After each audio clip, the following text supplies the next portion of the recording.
Vamos orar ao Senhor mais uma vez, irmãos. Santo Deus, nós mais uma vez abrimos a Tua palavra santa e poderosa no Teu santo dia, para ouvirmos a Tua voz, o Teu Evangelho. Ó Deus, desvenda os nossos olhos, fala ao nosso coração, glorifica o Teu nome, e que possamos ser mais e mais transformados à imagem do nosso Senhor. Opera pelo Teu Espírito na nossa alma, em nome de Jesus. Amém, Senhor. O versículo 9, ele tem uma declaração que diz assim: tornou-se o autor da salvação eterna. Autor da salvação eterna. Esse é um termo muito interessante, até porque, por causa do próprio verbo que está associado, tornou-se. Ele foi aperfeiçoado e tornou-se o autor da salvação eterna. Jesus Cristo, ele é descrito aqui como o texto com tanta clareza coloca, ele é o autor da salvação, e veja, não apenas temporal, não apenas por um momento, mas a salvação eterna.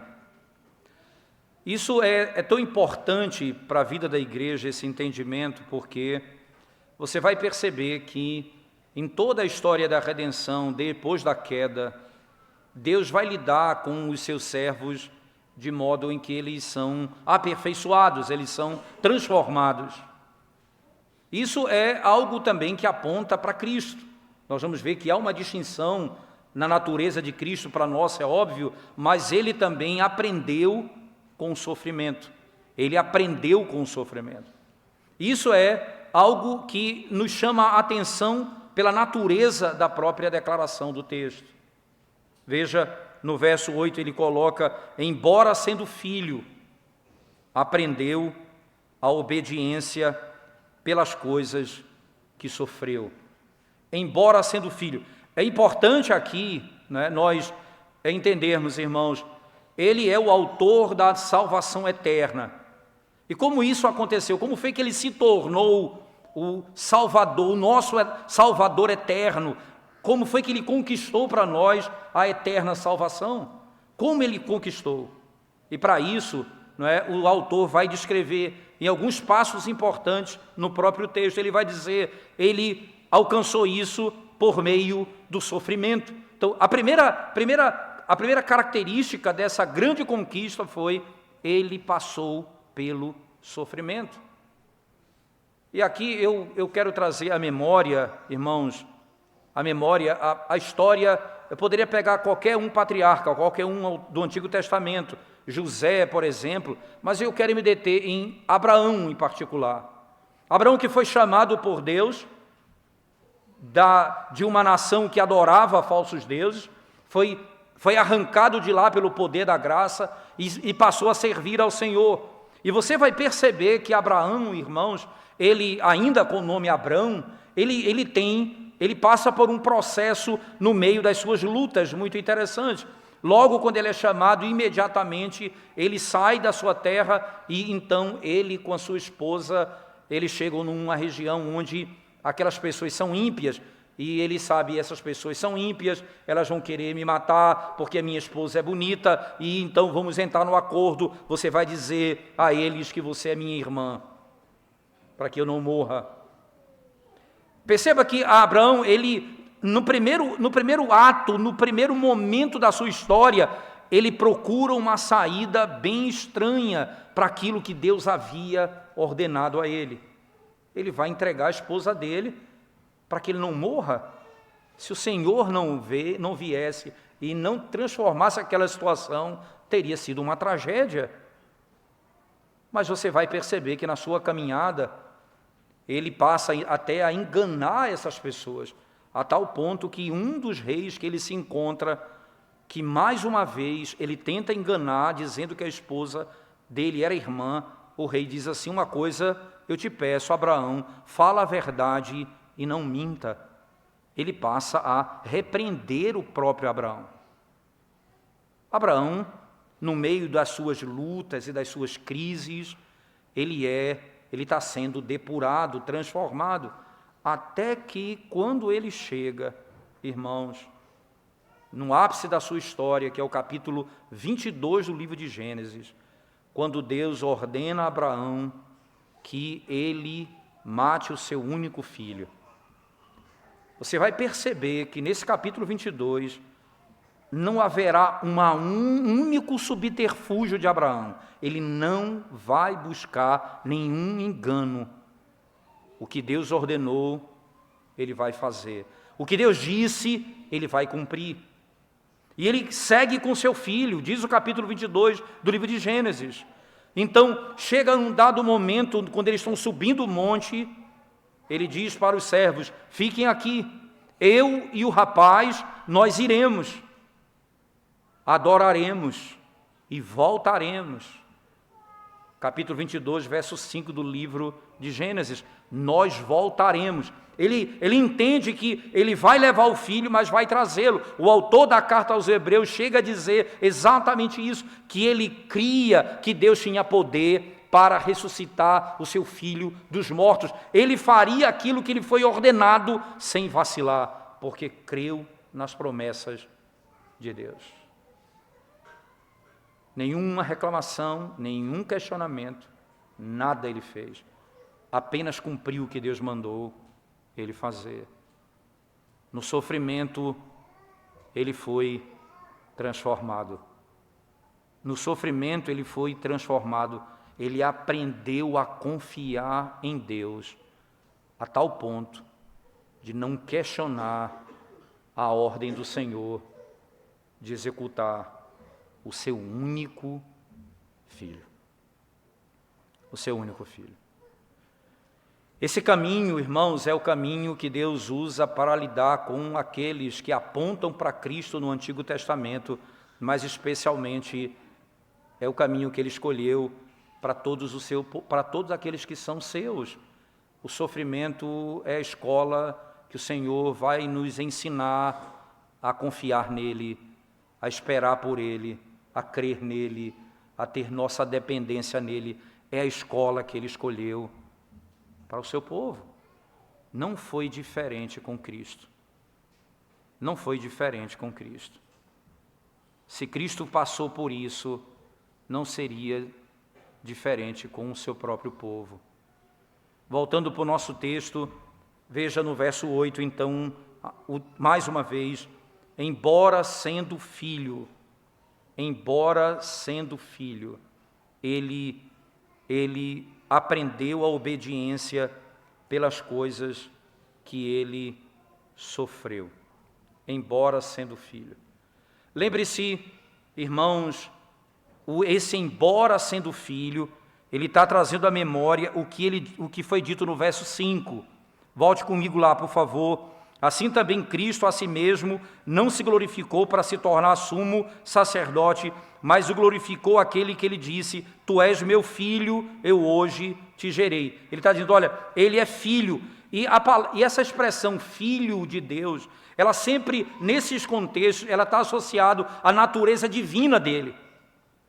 Daí o caráter, irmãos, dessas expressões, desses termos aqui, que são como adversativos mesmo, no próprio versículo. Embora sendo filho, aprendeu a obediência pelas coisas que sofreu. Ora, apesar dele ser filho, isto é, dele ser filho de Deus, dele ter sido eternamente gerado pelo Pai, como lemos aqui no credo de Atanásio, ele é gerado, não criado, eternamente gerado pelo Pai. Ele não foi criado, ele é eternamente gerado pelo Pai, ele é filho de Deus. Mas lembre-se, as duas naturezas estão na pessoa de Cristo. Ele é Deus e ele é homem verdadeiro.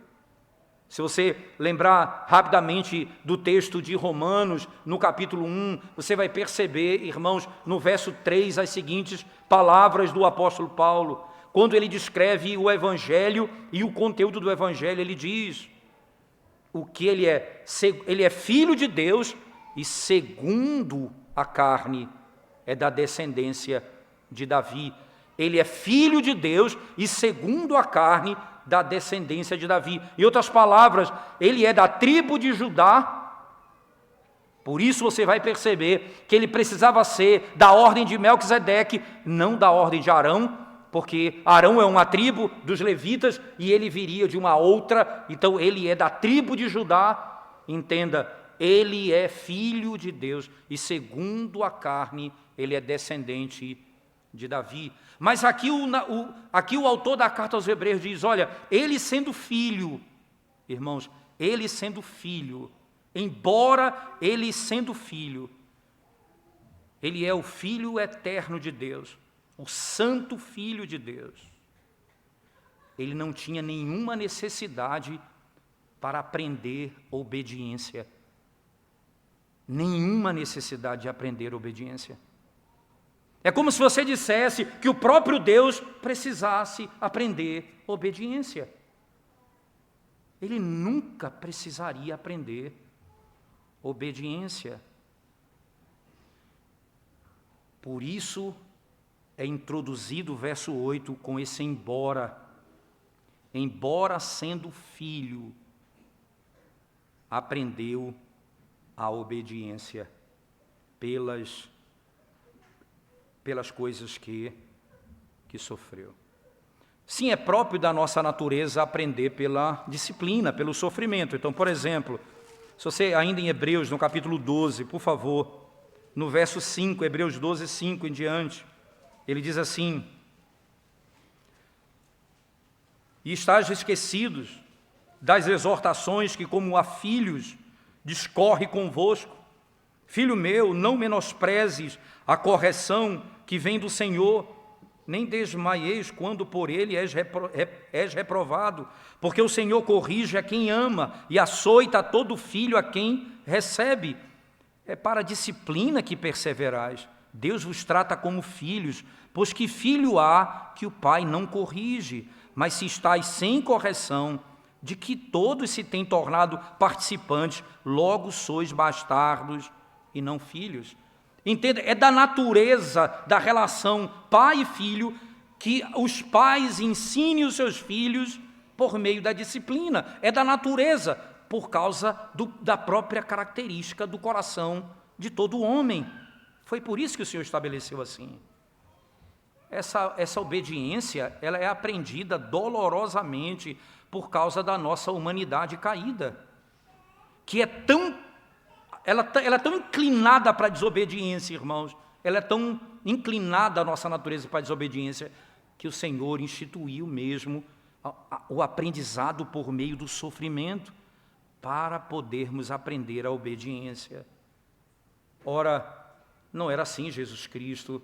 Ele é filho de Deus, ele nunca pecou, não havia nenhuma inclinação contrária à lei de Deus para que ele pudesse ter que obedecer.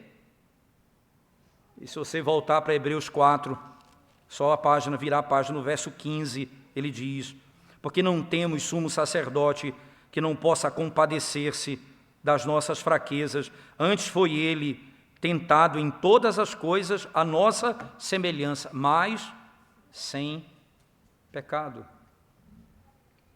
Ele era inteiramente livre do pecado, irmãos. Qual é a essência da desobediência, irmãos? A essência da desobediência é o pecado. O que é o pecado? É a transgressão da lei de Deus, é desobedecer à lei de Deus. Se ele nunca pecou, ele nunca desobedeceu. Se ele nunca desobedeceu, ele não precisava aprender a obediência. Ele não precisava aprender a obediência. Esse é um ponto importante. Entretanto, aqui, como Filho encarnado, que plenamente manifesta a sua humanidade, veja, ele é verdadeiro Deus e é verdadeiro homem. Era essencial para a sua obra como mediador e redentor que ele acumulasse a perfeição da obediência através do sofrimento. Através do sofrimento. Você não pode ler os evangelhos jamais, irmãos, vendo Cristo obedecendo, falando com sabedoria, repreendendo, se calando, falando, todas as suas ações de perfeição e de obediência. Você não pode olhar para aquilo e dizer, que exemplo meramente para mim. Ele estava ali, acumulando perfeição, para ser o autor da nossa salvação eterna. Da nossa salvação eterna. Tudo culmina na cruz do Calvário, onde ele se ofereceu ao Pai como sacrifício por pecadores e por uma humanidade desobediente. Você sabe como é que é descrita a nossa característica antes de Cristo? Lá no texto de Efésios, no capítulo 2, dos versos 1 a 3, ele diz, nós éramos filhos da desobediência. Era o nosso nome. Era o nosso nome, filhos da desobediência. Paulo, escrevendo aos Filipenses, no capítulo 2, verso 8, diz assim, a obediência de Cristo foi até a morte, e morte de cruz. No capítulo 12 da carta aos Hebreus mesmo, no verso 2, Paulo diz assim, o autor da carta diz assim, olhando firmemente para o autor e consumador da fé, Jesus, o qual em troca da alegria que lhe estava proposta, suportou a cruz, não fazendo caso da ignomínia, está sentado à destra do trono de Deus. Como Filho encarnado, era absolutamente necessário para ele aprender a obediência. Por quê, irmãos? Porque a obediência era essencial para desfazer a desobediência. A obediência era fundamental para desfazer a desobediência. Deixa eu lhe mostrar isso, sem desmarcar o texto de Hebreus 5. Por favor, em Romanos, abra sua Bíblia comigo, Romanos no capítulo 5, a partir do verso 12, mas especialmente o verso 19, Romanos capítulo 5, veja o verso 19 em particular, ele diz assim, irmãos, porque como pela desobediência de um só homem, ele está se referindo a quem? A Adão. Pela desobediência de um só homem, muitos se tornaram pecadores. Assim também, por meio da obediência de um só, muitos se tornarão justos. A própria vinda de Cristo é um ato de obediência. Ele sabia, irmãos, que o caminho que havia sido dado a ele era um caminho de sofrimento. Ele não iria sofrer porque ia ser corrigido, mas o sofrimento dele, na obediência, seria para conquistar a nossa salvação eterna. E na cruz do Calvário, irmãos, o Filho obediente de Deus ofereceu-se em nosso lugar, nós que somos filhos desobedientes. Na primeira carta de Pedro, no capítulo 3, verso 18, Pedro diz assim, pois também Cristo morreu uma única vez pelos pecados, o justo pelos injustos, para conduzir-vos a Deus, morto sim na carne, mas vivificado no Espírito. O sofrimento ele aprendeu, ele foi aperfeiçoado no sofrimento. E aqui, irmãos, ele vai, como diz o texto de Hebreus, não é? A palavra aperfeiçoado vai ser usada no verso 9, mas no 8 ele diz: embora sendo filho, aprendeu obediência pelas coisas que sofreu.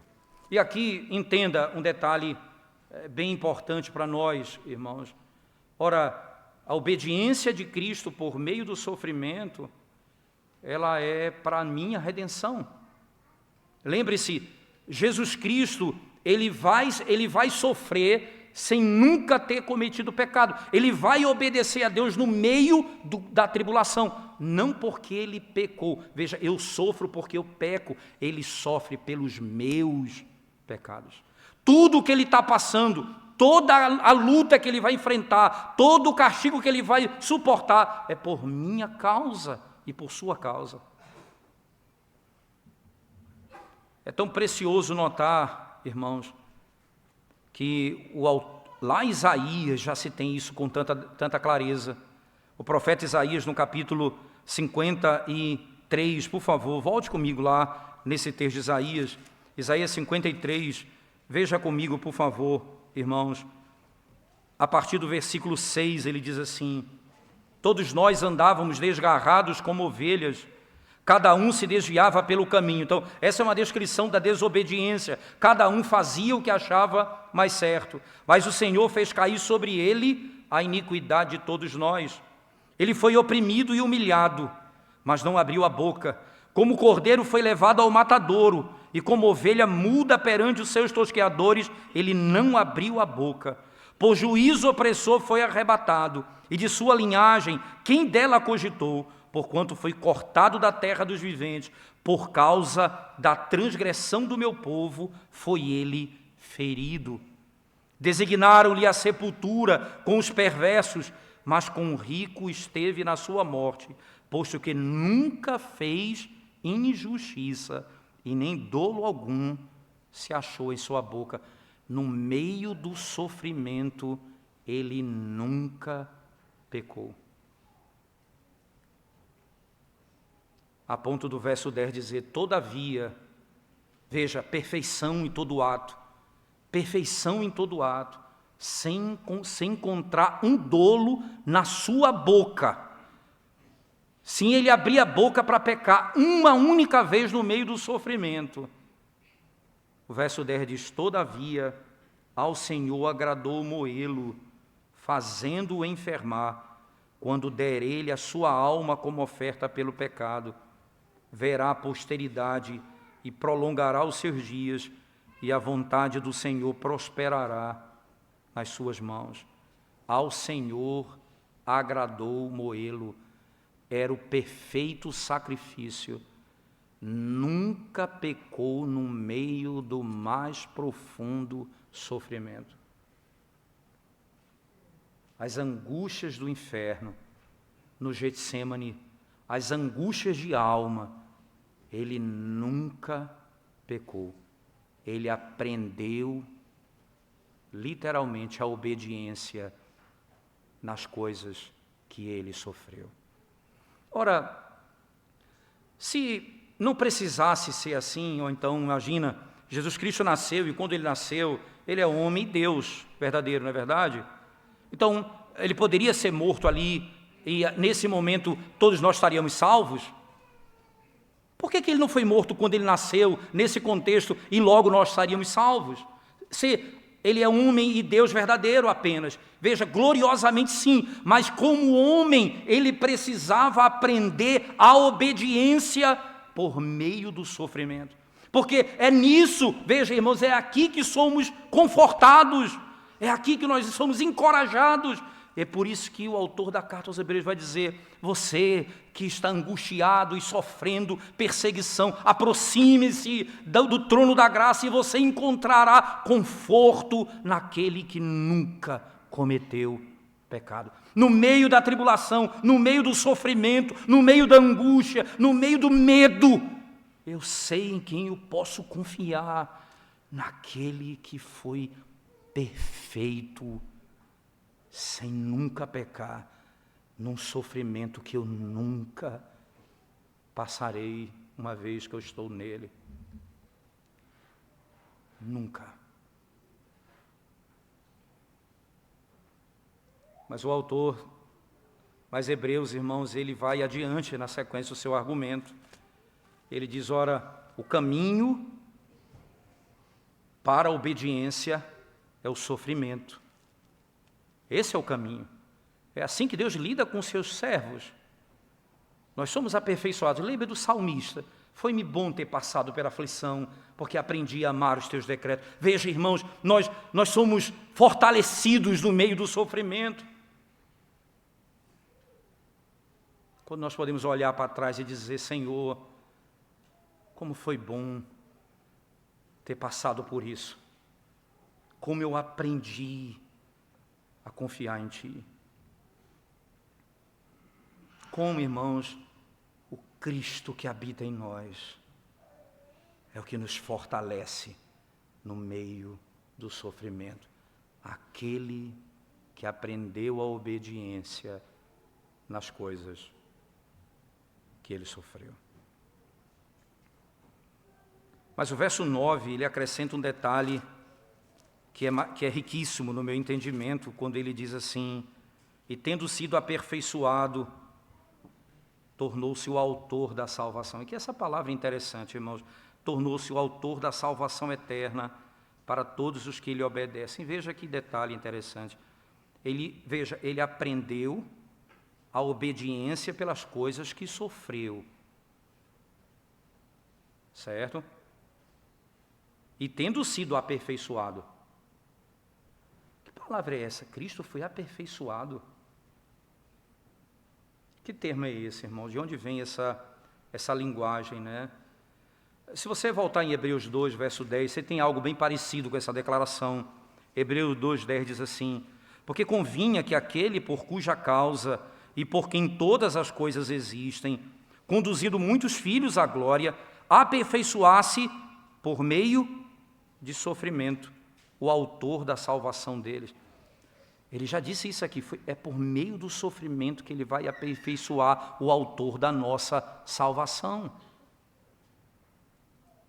Aperfeiçoar-se, essa perfeição, irmãos, ela foi progressivamente alcançada enquanto Cristo se aproximava da cruz, tendo a consumação do seu sofrimento e da sua obediência ali na cruz do Calvário. Foi no fim que muitos falharam. Moisés, chegando na terra prometida, ouviu Deus dizer, fere a pedra, fala a pedra para que saia água, e ele feriu a pedra, e o Senhor foi e o puniu, dizendo, você foi incrédulo, não me santificou. É no fim que muitos se cansam, e Jesus Cristo no fim, irmãos, a ponto daqueles que estavam matando, da sua boca saiu, Pai, perdoa-os, porque não sabem o que fazem. Esse mesmo Cristo que ressurgiu dentre os mortos, está assentado à direita de Deus Pai, de onde virá para julgar vivos e mortos. Esse mesmo Cristo foi visto pelo Espírito, irmãos, tendo aberto os olhos de Estevão, quando estava sendo apedrejado. Estevão olhou e viu o Senhor em pé. E diz o texto, ele pede ao Senhor, Pai, não lhes impute essa culpa. Que coisa da boca deles não sai amargura, não sai raiva, não sai ódio. Ele nunca cometeu pecado. Jesus Cristo nunca cometeu pecado.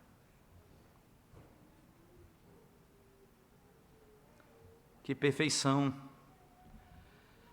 Ele se manteve íntegro. Ele se tornou mais santo do que ele era, porque ele é santo. Diante de todo tipo de ataque contra a sua integridade, ele se manteve íntegro. se Jesus falhasse em um ponto, Ele não poderia ser o autor da salvação eterna que está sobre nós.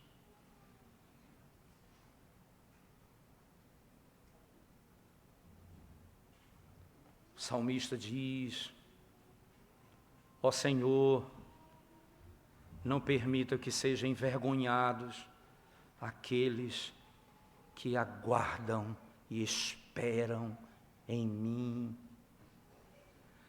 Imagina o Senhor Jesus Cristo suplicando isso, como o salmista declara: não permita, Senhor, que sejam envergonhados aqueles que esperam por mim, ou que aqueles que aguardam em Ti. E ele, sabendo disso, ele em nenhum momento, ele sabia o que ele estava fazendo, porque para isso dependia a minha salvação e a sua salvação.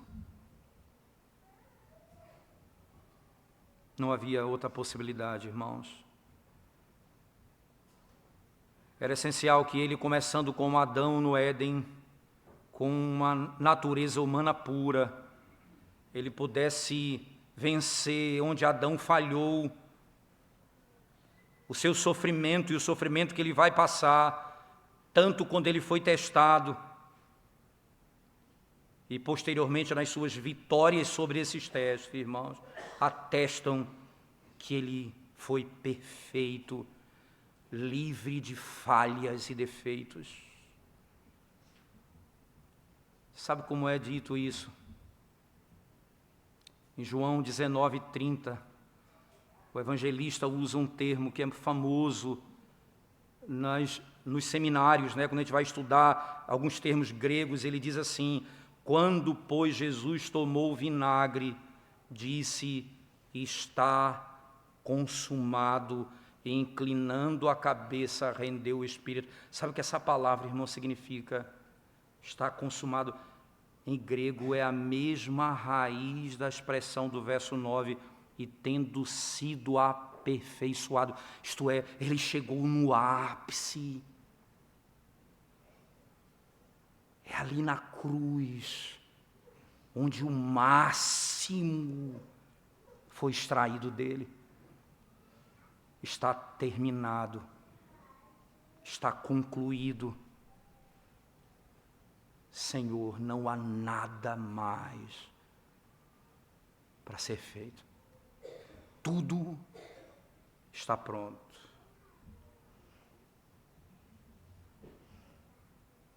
Eu mantive minha integridade, como Jesus estivesse dizendo,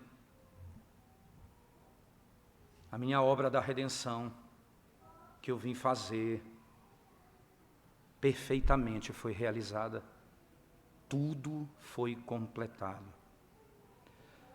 A perfeição, então, do nosso Salvador, irmãos, é essa manifestação da perfeição de toda a sua obra. A perfeição pode ser dita assim, vamos chamar assim, dessa masculinidade ou da humanidade imaculada do Salvador, capacitou a suportar o sofrimento final da cruz por nós, que por causa do nosso pecado estamos manchados e derrotados e precisamos de salvação. E precisamos de salvação. A perfeição, preste atenção, da sua vida, o levou à perfeição na sua morte, e ele se tornou a fonte da eterna salvação. A perfeição da sua vida levou à perfeição da sua morte, e ele se tornou a fonte da eterna salvação. Existem duas palavras usadas na teologia sistemática que podem explicar isso com até facilidade para todos nós. Se chama de obediência ativa e obediência passiva. Sem entrar nos detalhes dos termos, a obediência ativa é o que se chama da obediência de Cristo submetendo-se à lei em todos os aspectos dela. Tudo que era necessário ser cumprido foi cumprido, ele fez tudo o que era para ser feito. obedeceu à lei. Lembra do batismo dele ali com João? Quando o João o vê, João diz: Senhor, eu deveria, a ti tu vens a mim. Jesus diz: importa que se cumpra toda a justiça. Havia uma consciência inequívoca que tudo precisava ser feito e que toda a lei tinha de ser cumprida como Deus requeria. Lembre-se que é essa a declaração de Paulo aos Gálatas, no capítulo 3, verso 10. Maldito todo aquele que não permanece em todas as coisas escritas no livro da lei para praticá-las. Se você não permanece em tudo, veja, não bastava a obediência de Cristo no momento, ele precisava obedecer até o fim. Até o fim. Era necessário isso, era essa a verdade da Escritura. Essa é a obediência ativa. A obediência passiva é a morte na cruz do Calvário. A palavra passiva é discutida porque imagina que ele não foi ativo na sua morte. Não, ali é apenas o sofrimento que veio a ele. Entenda isso, como fruto da sua obediência. Ele foi perfeito, não apenas na sua vida, mas ele foi perfeito na sua morte. Porque o que ele veio conquistar, irmãos, foi eterna salvação. Daí o Senhor, em Hebreus 5, mais uma vez, concluindo o texto, diz: tendo sido aperfeiçoado, tornou-se o autor da salvação eterna para todos os que lhe obedecem. E aqui, entenda, ele não é o autor da salvação para todo mundo, ele não é o autor da salvação para a humanidade, mas para todos aqueles que lhe obedecem. A palavra aqui, o termo, pode parecer que seria uma contradição. Ora, aqueles que obedecem vão ser salvos. Não, irmãos. Como se Cristo veio obedecer em nosso lugar? Se ele veio ser perfeito em nosso lugar, porque não podíamos fazer, como é que eu vou ser salvo por minha obediência? Então isso, por natureza, é um argumento falacioso. A obediência aqui, por exemplo, ela é melhor lida como está lá no texto de Romanos, no capítulo 1. Se você pegar o texto de Romanos, no capítulo 1, versículo 5, veja exatamente o que diz o texto sagrado, irmãos. Romanos, capítulo 1, verso 5. O texto diz assim: por intermédio de quem viemos a receber graça e apostolado, por amor do seu nome, para a obediência por fé. Perceba, obediência por fé. Não é a fé por obediência. Não é crer porque eu obedeço, mas obedeço porque eu creio. Entenda, essa é a expressão paulina, a obediência por fé. Essa obediência aqui é daqueles que creem no Senhor. Aqueles que creem no Senhor, aqueles que são transformados. Nós lemos agora, providencialmente, João 14, aqueles que me amam são aqueles que guardam os meus mandamentos. Os que guardam os meus mandamentos. Ora, lá na primeira carta de João, no capítulo 3, ele vai dizer: esse é o mandamento que eu vos dou. Que mandamento é esse? Que creia no Filho, que creia em Jesus Cristo.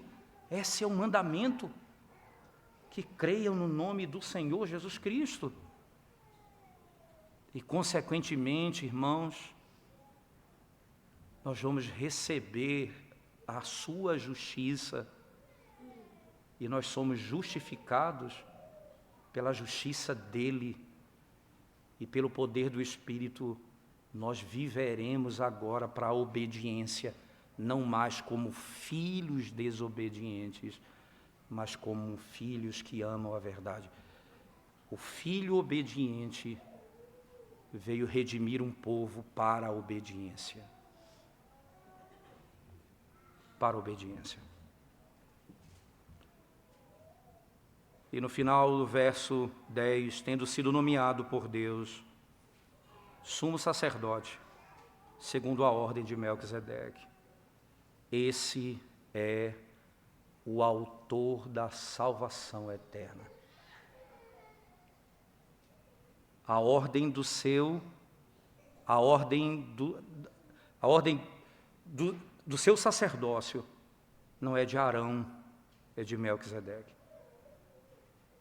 E você vai lembrar por que Melquisedeque, irmãos? No capítulo 7, por favor, abra sua Bíblia comigo. Capítulo 7 de Hebreus. Ele vai explicar um pouco sobre isso, mas nós não vamos nos deter, porque vamos fazer isso quando chegarmos no capítulo 7 com mais detalhe. Mas preste atenção por que é importante essa declaração. Porque este Melquisedeque, verso 1 do capítulo 7, rei de Salém, sacerdote do Deus Altíssimo, que saiu ao encontro de Abraão quando voltava da matança dos reis e o abençoou, para o qual também Abraão separou o dízimo de tudo. Primeiramente se interpreta rei de justiça, depois também é rei de Salém, ou seja, rei de paz. Sem pai, sem mãe, sem genealogia, que não teve princípio de dias, nem fim de existência, entretanto feito semelhante ao Filho de Deus, permanece sacerdote perpetuamente. Por que insistência em Melquisedeque? Melquisedeque surge na história sem se contar um detalhe sobre ele. Ninguém sabe quem ele é. Ele surge em Gênesis 14. Normalmente os personagens bíblicos, eles são narrados primeiramente na genealogia para depois eles serem inseridos em algum contexto. Eu vou explicar isso com mais detalhe quando estudarmos esse assunto, mas deixa eu dar apenas um exemplo para vocês disso. Um exemplo, creio que seja suficiente. Lembre-se que no capítulo 22 do livro de Gênesis, que citamos no início do sermão, em que Abraão foi levar o seu filho Isaque para ser imolado, o texto diz que quando termina toda aquela cena, no finalzinho do capítulo, o narrador acrescenta um detalhe. Ele fala sobre Naor, da família de Abraão, e diz que Naor teve filhos, e ele vai citando o nome, e no meio dele surge Rebeca. Uma história que parece que não tem sentido algum. Chega o capítulo 23, morre Sara. Chega o capítulo 24, Abraão pede para o seu servo ir buscar uma esposa para Isaque, na casa de Naor. E quem vem? Rebeca. Antes dela aparecer, ela foi introduzida numa genealogia. O que acontece aqui em Gênesis 14 é estranho por isso o autor da carta aos Hebreus se utiliza disso. Ele não é introduzido em canto nenhum na história, ele surge no capítulo 14, aí ele diz: sem pai, sem mãe, sem genealogia, sem princípio, nem fim. Esse é o sacerdote segundo a ordem, esse é o sacerdócio segundo a ordem de Melquisedeque. Preste atenção, esse é Jesus Cristo, a quem ele aponta. Preste atenção no detalhe da insistência disso. Ele começa dizendo: mesmo sendo filho, aprendeu a obediência pelo que sofreu. Foi aperfeiçoado e se tornou o autor da salvação eterna.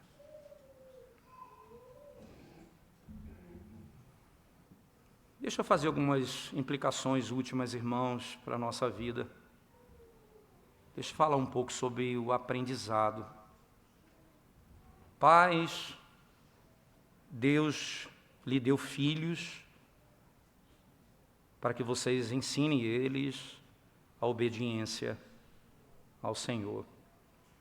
No texto de Isaías, irmãos, no capítulo 1, você vai perceber, verso 16 e 17, ele diz assim: lavai-vos, purificai-vos, tirai a maldade de vossos atos de diante dos meus olhos, cessai de fazer o mal, aprendei a fazer o bem. A Escritura não diz assim, irmãos, aprendam a fazer o mal. A Bíblia diz: cesse de fazer o mal, pare de fazer o mal. O bem ele não diz que é natural, ele fala: aprenda a fazer o bem. Se você acha que o seu filho, ele nasce como um anjinho, e que vai crescendo, e você deixa ele fazer o que ele quer, ele se comportar da maneira que ele quer, e você vê coisas estranhas no seu comportamento, mentira, engano, você vai vendo isso, e está tão cansado e vai deixando passar, isso vai ser usado contra você depois. Deus lhe deu como pai para instruir o seu filho a ser obediente. É assim que Deus fez conosco, irmãos. Mas foi exatamente assim que Ele fez conosco. Você pode ter certeza, Paulo foi quem aprendeu e ele nos ensina isso.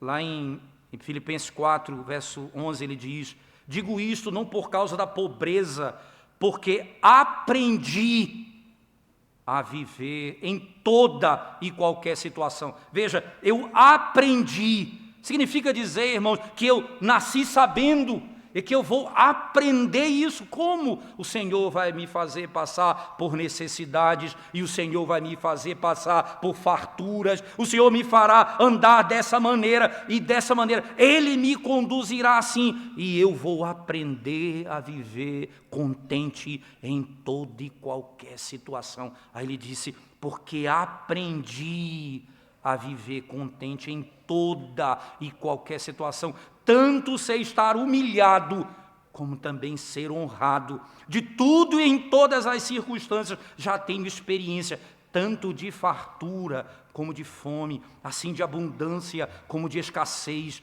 Tudo posso naquele que me fortalece. Quantas vezes o seu filho é humilhado numa situação, ao invés de você ensiná-lo a obediência no sofrimento, você vai se irritar e eu vou fazer isso, eu vou pegar, e você inflama o coração dessas crianças com tanta mágoa, e eles não aprendem a sofrer nesse mundo. Como é difícil não aprender a sofrer. Como é difícil. Nós temos um pai que, para estabelecer o Salvador eterno da minha alma, o ensinou pelo sofrimento. Imagina a mim, filho desobediente, o que ele fará. O que ele fará. Sem dúvida, aqui nós temos algo que precisa ser ajustado na nossa vida urgentemente, nesse contexto, irmãos. Urgentemente. Mas, em segundo lugar, eu preciso lhes dizer também, irmãos, como servos do Senhor, você que passa por sofrimento, você que está passando por angústia, você que pensa que Deus te abandonou, você vai encontrar socorro naquele que disse, Deus meu, porque tu me abandonaste. Nele, no perfeito, você vai encontrar poder para vencer no sofrimento. É Ele que te dará força, é Ele que te sustentará.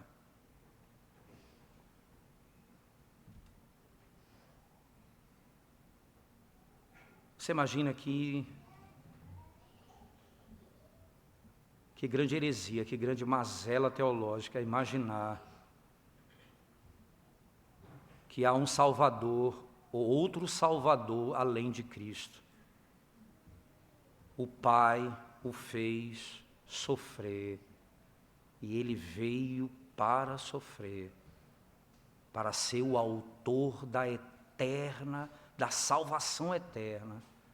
E eu rejeito a Cristo, acreditando em mim mesmo, na minha própria justiça, confiando em outro Deus.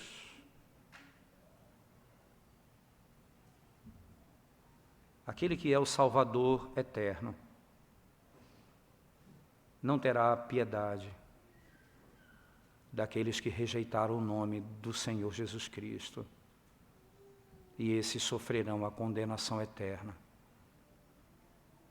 por rejeitarem aquele que aprendeu por meio do sofrimento a obediência,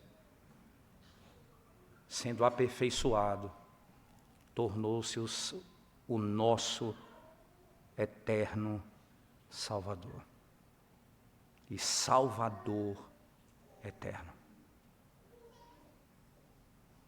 Não ficarão impunes aqueles que rejeitarem a Cristo. Hoje é dia de você se reconciliar com Ele.